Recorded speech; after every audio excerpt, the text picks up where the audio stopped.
Bueno, un saludo a toda la audiencia, a los laureados, a mis compañeros, a nuestro querido Shlomo. Agradecimiento a la Cámara de Comercio, a Mónica de Greif, al secretariado de la cumbre y Ekaterina.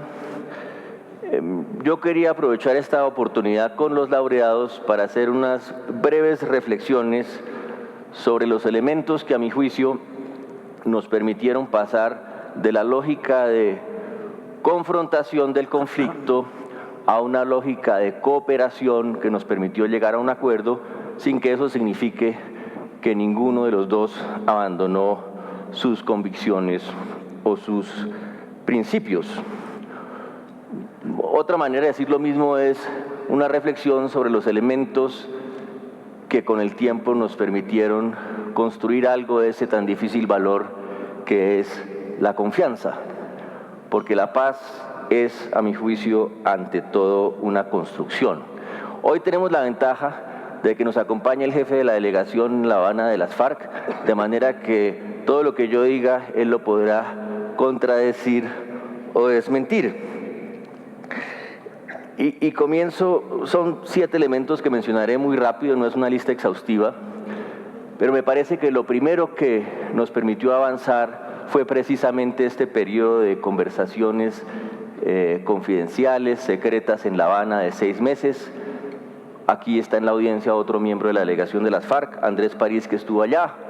Nos pasamos casi 6 meses encerrados en una casa en La Habana con tableros blancos, nos íbamos escribiendo los puntos del acuerdo general, y ese espacio nos permitió hablar de manera muy franca, muy clara, nos permitió entender mejor qué era lo que pensaba el otro sin las grandes presiones que se derivan de la discusión pública.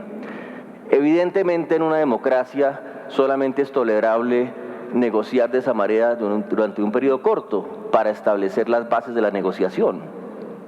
Pero este asunto de no tener que estar pensando cada quien en qué piensa su propia audiencia, de no estar jugándole, como se dice, a su propia audiencia, ayudó mucho a que se avanzara en esta construcción, por lo menos, sino de la confianza, de la comprensión. Y el segundo elemento se deriva de lo que se pudo hacer en ese espacio, que fue llegar a un acuerdo marco. Un acuerdo que no solamente se convirtió en la hoja de ruta del proceso, sino que tuvo el carácter, yo diría, casi como de un contrato. Cada quien sabía exactamente a qué se había comprometido. El gobierno sabía a qué se había comprometido, las FARC sabían a qué se habían comprometido, y el país sabía a qué se había comprometido el gobierno y de antemano qué es lo que iba a hacer.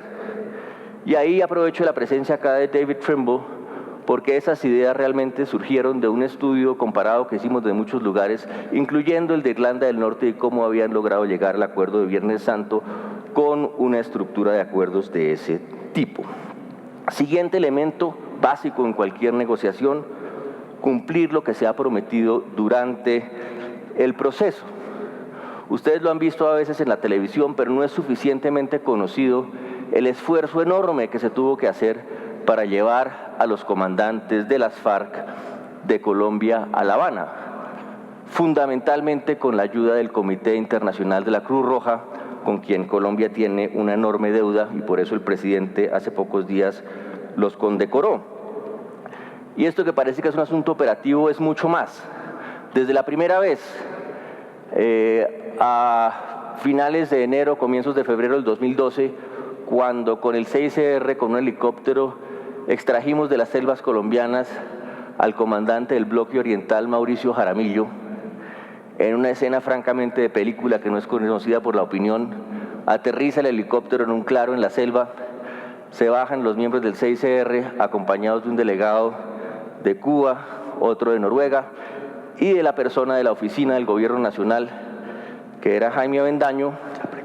Jaime sale del helicóptero en el claro y empiezan a salir de la selva los miembros de la guerrilla, más, cada vez más, y en el fondo ve a una figura que se acerca, que es Mauricio Jaramillo, hasta que ya llega al lado de él, rodeado de todos sus guerrilleros, y Jaime se le acerca y le coge la mano, rodeado de guerrilleros, y le dice: Mauricio, no se preocupe, está en las manos del gobierno colombiano. Y eso que dijo en ese momento Jaime es cierto. El gobierno cumplió, movió a las FARC durante 4, casi 5 años de un lugar a otro, y las FARC mismas entendieron que esa es una señal de seriedad. Recuerdo cuando ya el año pasado, cuando comenzamos a facilitar una campaña de pedagogía por parte de las FARC en Colombia, un comandante muy importante, miembro del secretariado, Carlos Antonio Lozada, visitó el bloque oriental y regresó y nos contaba la experiencia tan sorprendente de bajarse de helicópteros del CICR contratados por el gobierno y encontrarse con comandantes que no veía hacía 10 años, sus propios comandantes, y ellos mismos se decían, según Carlos Antonio, hombre, esto es la paz, que esto se puede hacer, esto es la paz. Siguiente elemento que me parece que nos ayudó mucho, haber logrado realmente una compenetración, una integración del punto de vista del gobierno, por supuesto, de civiles y militares en la negociación, tanto en la delegación en La Habana, liderada excepcionalmente por Humberto de la Calle, y te agradezco mucho tus palabras, Humberto, pero no son ciertas, realmente la mayor deuda es con Humberto y con el presidente Santos, donde estaba el general Mora,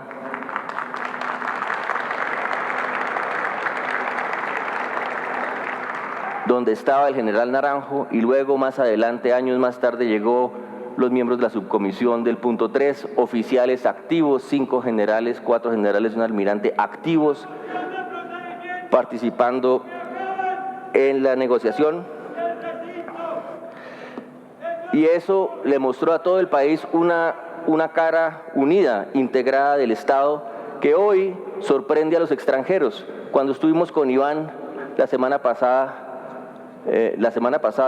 semana, recibiendo a los miembros del bloque Caribe que entraban a una zona veredal transitoria, a un punto transitorio en la vereda de Pondores, los miembros del Mecanismo de Naciones Unidas nos decían sorprendidos cómo habían visto a los hombres de las FARC entrar y a nuestros soldados darle la mano, con la mayor tranquilidad, con la mayor serenidad, con la mayor solemnidad. Eso es lo que ha permitido este proceso y le ha dado confianza a esta integración entre civiles y militares. Luego, un tema que parece árido, siguiente elemento, que son los elementos metódicos, que parece que fueran algo menor, pero que realmente es lo que le da solidez al procedimiento.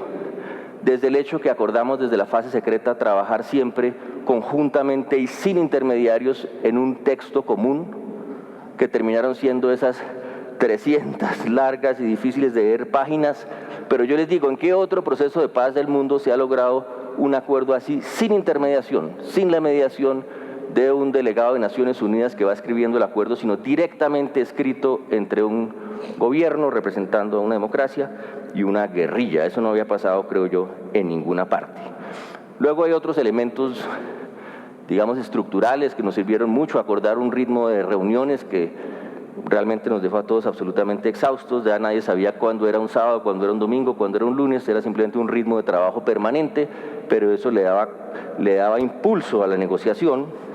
Y cuando en estos espacios formales nos trabábamos, recurríamos a otro espacio que llamamos el 4x4 para poder discutir más informalmente los elementos, las trabas estratégicas. Y toda esta estructura de espacios, de procedimientos, creo yo que encauzaron al proceso. Siguiente elemento, la presencia de nuestros queridos garantes extranjeros.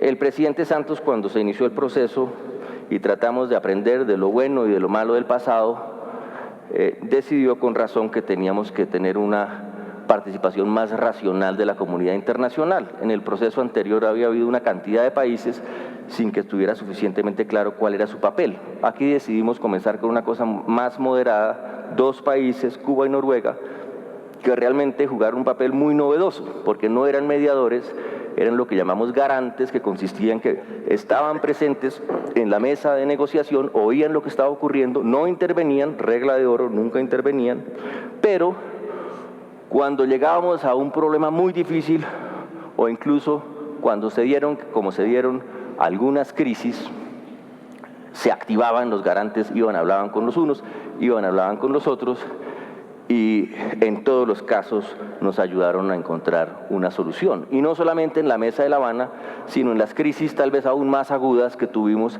en Colombia. Recuerden ustedes todos lo que ocurrió con el general Alzate, que cayó en manos de las FARC, un momento de altísima tensión que podía haber echado al traste el proceso, y lo logramos superar por la intervención de los garantes de Cuba y Noruega, de Cuba en particular. Y por último elemento, me parece a mí, y es haber logrado a lo que ya se refería Humberto de la Calle, y es una visión compartida de lo que estábamos haciendo. Una visión que suponía que estábamos tratando de terminar el conflicto para luego, terminado el conflicto en una mesa de negociación, pasar a una fase de construcción de paz que no se agotaba en el proceso de dejación de armas y reincorporación a la vida civil de una guerrilla, en este caso las FARC, sino por el contrario, que tenía la gran pretensión, la gran ambición de terminar el conflicto armado histórico en Colombia. De manera que la negociación, el fin del conflicto no es solamente una negociación con las FARC o ahora con el ELN, es un esfuerzo de toda la sociedad para sentar unas bases para que esto que hemos vivido no se repita. Y por eso acordamos toda esta serie de transformaciones en el campo, la reforma rural integral, la apertura democrática, el programa de sustitución de cultivos, y yo diría, ante todo, el tema de las víctimas al que ya se refirió Humberto, partiendo de la base que las víctimas son de todos, y que el modelo no puede ser simplemente, señores de la guerrilla, ustedes entreguen sus armas y respondan por lo que hicieron, sino todos tenemos que responder por lo que pasó si queremos sacarle ese resentimiento a la sociedad, si queremos sanar esas heridas y construir una base de confianza hacia el futuro. Y más allá, en su conjunto, porque lo que he escrito son los puntos que se acordaron, pero para mí tan importante como esos puntos es el cómo, esto cómo se va a hacer.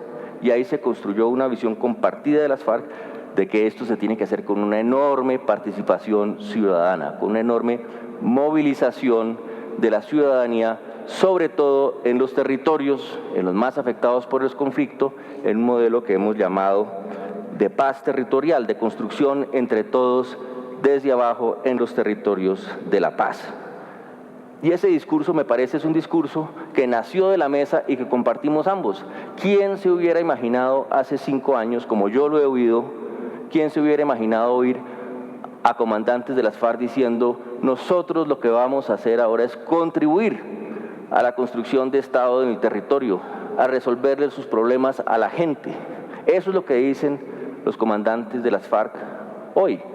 Y por eso el proceso de reincorporación de las FARC, a mi juicio, va a ser distinto. Va a ser distinto porque no se trata simplemente de resolverle el problema de vida a unas personas, a unos cientos de personas o a unos miles de personas, sino de buscar formas para que ese proceso de reincorporación mismo contribuya a estos objetivos superiores de la construcción de la paz en el territorio.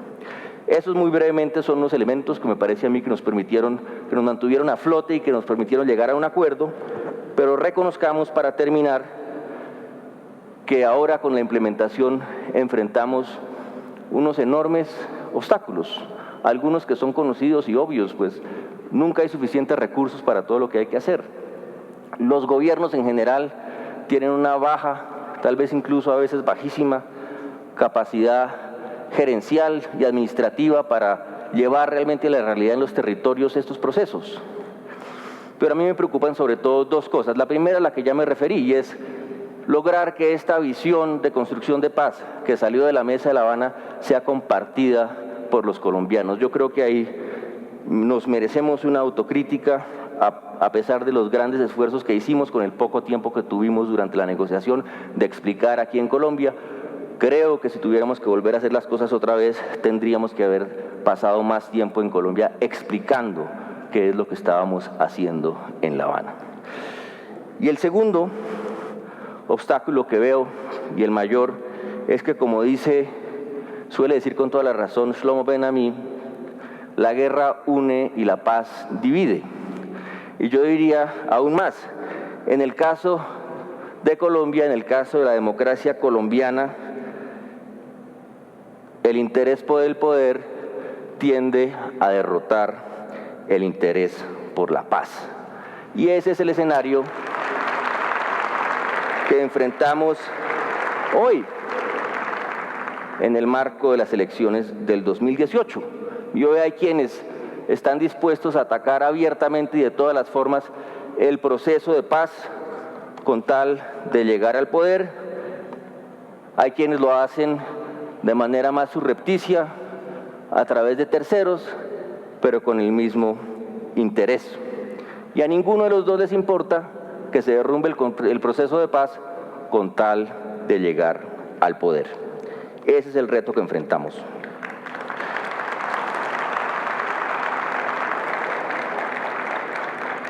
Y por eso yo quiero aprovechar esta oportunidad hoy, frente a los laureados de paz, como comisionado de paz y después de haber pasado más de 6 años en este proceso, quiero pedirles que le soliciten, que le exijan a los candidatos presidenciales para el 2018 que respeten el proceso de paz,